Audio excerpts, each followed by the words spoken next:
You know what no one really talks about? 200 level as a direct entry student. You walk in thinking you're about to continue your academic journey, and then boom, new environment, new system, new everything. And then somehow you're expected to catch up with everything overnight. But I see you, love. I see you. And that's why I'm making this video, to share the strategies that worked for me as a direct entry. And I'm very sure that they can be generic enough to work for everybody, and yet specific enough to work for you in particular. Trust me, there's one mistake that almost every direct entry student makes that costs them big time. So make sure to stick around till the end of this video to find out that mistake. Let's get right into the video. Tip number 1, stop trying to be in 100 level. When you enter 200 level as a DE student, there's a silent temptation to feel like you have to start from the scratch because you're just joining the system. But here's the thing, you're not in 100 level, so stop acting like it. The lecturer is not going to slow down because you resumed in 200 level. The assignment, the group work, the test, they're not going to wait for you because you're also doing 100 level courses. I understand fully that when you enter 200 level as a direct entry student, you have to take some 100 level courses alongside your current 200 level courses. But nobody cares. No lecturer is going to make you a different case just because you are doing more courses than your mates are. So you need to come to terms with the fact that even though you are taking some of the 100 level courses, you are a 200 level student. So you should act like a 200 level student. Focus on your 200 level courses without still neglecting those 100 level ones. The system doesn't care you're just settling in, and that the deadlines you have to do are so many. So you have to accept this fact and come to terms with it. When I was in 200 level in first semester, we had to take a course, philosophy, right? And then the man was teaching them like he was, because they did philosophy in 100 level. He was the same lecturer that took them in 100 level. His mind, it was just continuing from where he stopped. So it was a lot for me, who was just starting it from the beginning. Not necessarily a lot, but it felt like, oh, they had been going through the journey and I joined midway, right? So I knew that I had to go back to some of the 100 level notes to check it out, even though it was not part of the 100 level courses I was doing. But then I didn't feel obligated to now read the whole 100 level first semester, second semester of philosophy. Why? Because I understand that I was not in 100 level, so I needed to stop acting like I was in 100 level. I was in 200 level, so what I had to do was to focus on 200 level, and if there is some part that were not clear to me because of what I missed in 100 level, I go to that part and pick it and join it. So there is no time to start reading everything like it's just a 2-unit philosophy course at the end of the day. The Nigerian educational system that allows you to start your university education from 200 level through direct entry knows that it is completely possible for you to miss 1 year course of study and still catch up with it. So don't act like it's not possible. If you can gain admission to study that course in 200 level, you might as well just thrive while studying the course. Remember, these tips I'm sharing did not help me to just survive, but to thrive. And that's exactly why I'm sharing them with you.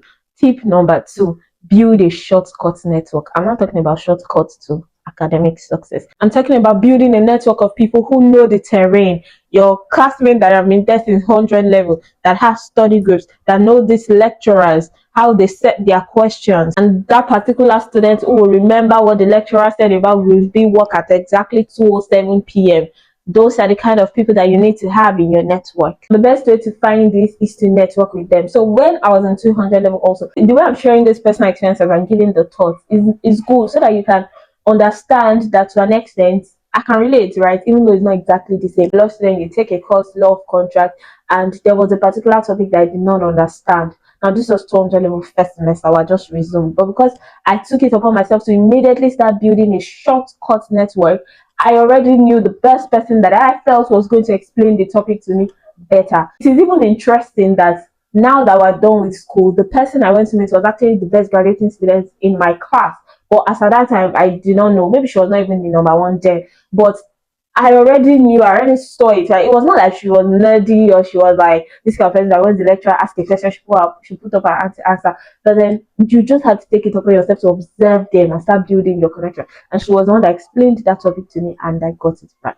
So you need to have people that when you need explanations, when you need confirmation, they're there for you. And even when you need stuff like borrowing a textbook or lending someone's textbook, you need people that are ready to do that for you. Tip number 3, the course code confusion trap. That's what I call it. In Japan, the way the courses are, it's not exactly the way they are in like actual university, right? So there's the course title and then there's course code, blah, blah, blah. So you need to know all of these courses and course code. You need to know what they mean. You need to understand the units, understand course units. So for me, how I learned this course code and course title was that I know that the first number is for your level. So if you're in your second year, the course code will start with 2. If it's first semester, for my school, I'm not sure about the rest. If it's first semester, it is odd number. If it's second semester, it is even number. Contract, for instance, first semester contract will be 201 because 2 is for 200 level and 01 is odd number. That's how it is. So second semester contract will be 202. Then for the next course is 203. And then usually what I also observe is that the arrangement of these courses are based on the difficulty. So law of contract is like the most serious 200 level courses you do. That's 201. Then 203 is like, I don't recall. Then 205 is like legal system. You get what I'm trying to say? So just check if that's how it is for your school, or if that's not how it is, just study a pattern. There's always a pattern, and then understand it. To remember it continuously, you can write your timetable with just the course code. So once you look at it and you see 205, by the time you try to remember, okay, 205 is this. As time goes on, once you see 205, you already know the course that it is. You also need to know the units of those courses so that it will help you to plan how you're going to study it well. If you are taking a course that is 4 units and you get 50 over 100 in it, and you are taking a course that is 1 unit or 2 units and you get the same 50 over 100 in it, you have performed poorly in one, even with the fact that you studied the same thing. And if you do not understand what I just said, if you do not know the course that you have performed poorly in, then this particular point is for you. You need to understand your course code well. And also choosing your elective, you want to make sure that you choose good electives that are not going to be competing with your courses, because I mean, you are also going to be taking some 100 level courses. You don't want your problems to be electives. So if you have a problem choosing elective and you want to choose from a neutral standpoint, you don't want somebody to tell you to do this because that's what they did, make sure to what they did. Because when you have clarity about this course code and course title, things are easier. I promise you, clarity saves you a lot of time. You know what to focus on and the one that you can, divide your time with. The fourth point is pace yourself. You are not in a competition. There's something I saw somewhere and it has stuck with me like mad. University is a marathon. It's not a sprint race. So it's not like within 5 minutes, run from year to year, we determine the winner. It's a very long race that you might be leading within the first 1 hour, and the next 2 hours another person is leading. So this semester it might be this person, the next semester is another person. That's why usually the person that finished as the best graduating student for a particular department may not necessarily have even been among the top 3 at the beginning, at the start of the race, right? So relax. Time. As a direct entry 200 level student, this unspoken pressure that you have to do more, you have to show that you deserve to be where you are. No, you don't have to prove to anybody that you deserve to be in the 200 level that you are. You are in the 200 level, and that alone is the point. You feel like your classmates who have experienced this, lecturers who have experienced this thing, oh yeah, they've written exam in this college before, they know how it feels. You feel like you're behind. You're not behind, you're just on a different path. So I recall a funny story of when we were to write law exam. For me, it was my first law exam, right? And this is funny but true, that I did not know that we're supposed to use red pen to write cases. Lecturers don't tell you. I don't know, they just expect you to know how to use IRAC. They expect you to know that you're supposed to use red pen. But well, that's not the point for those who are not a law student. You use red pen to write your cases, and I did not take red pen. I just took blue pen. I think I just took 2 blue pen and went to the exam hall. The vigilators of that particular exam will not even let us borrow red pen, because me, I don't need blue pen, and I just wrote it like that. I think I underlined the case with the blue pen. I can't remember. But for my result, I don't think it affected it. My point is simple. Just take your time and trust the process. Focus on understanding the material, grasping the material, and that's the point. So the fifth and final mistake, this is particular mistake I told you to wait till the end of the video for, and it is the silent struggle mistake. Many direct entry students make this mistake where they suffer in silence, quote and unquote. They feel like they are supposed to know something, and the reason they do not know it is because they did not do 100 levels. So they don't want to look like they're not smart, and so when something is not clear, they don't ask.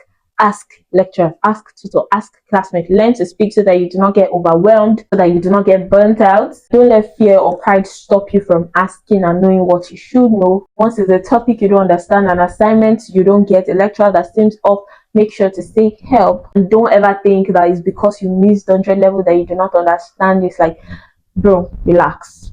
It's just 200 level. It's not 400 level. Because as a direct entry student, there's just this silent pressure that you should automatically know something. You're supposed to know it, like, oh, you're smart, you got into 200 level. And then when you don't know it, it feels like it's because you didn't do 100 level. Relax. If you don't understand something, ask. Look, 200 level as a direct entry student can feel like being thrown into a race right at the middle of it. But like I said earlier, university is not a sprint, it is a marathon. So there's always enough time for you to catch up at the end of the day, because the journey is still far. You have what it takes, to just take it step by step, trust the process, and trust your brain. Please make sure to like, share, comment, subscribe to this video, because it genuinely helps me to create more content for students like you who are trying to become a better student and navigate your university journey. And I'll see you in my next video. Bye.